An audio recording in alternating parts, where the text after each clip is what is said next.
Lilith, deuxième partie. Avant Ève, avant la pomme, avant le serpent, il y avait elle, la véritable première femme d'Adam. Et voici son histoire.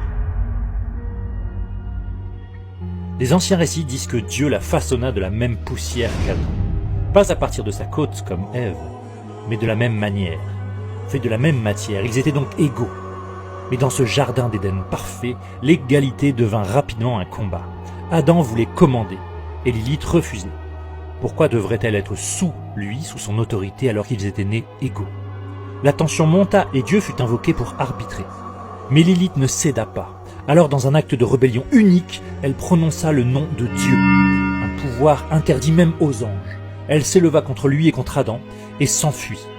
Elle traversa les plaines et s'installa près de la mer Rouge, aux confins du monde, là où erraient les puissances sauvages.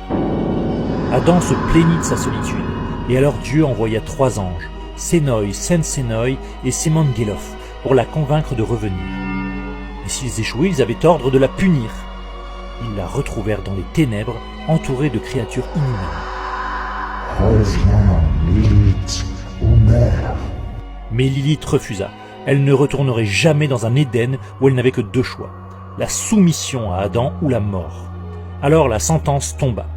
Dieu déclara que Lilith ne connaîtrait jamais la joie de la maternité. Ses enfants seraient innombrables mais périraient aussitôt. Dans son exil, elle s'unit aux anges déchus qui vivaient près de la mer. Et de cette union naquirent chaque jour des centaines de démons. Des enfants monstrueux liés au chaos. Mais ces enfants mourraient chaque jour, une malédiction sans fin. Alors que Lilith s'enfonçait dans l'ombre, Dieu créa Ève à partir de la côte d'Adam. Une compagne façonnée pour lui, plus docile, plus proche de l'homme que Lilith ne l'avait jamais été.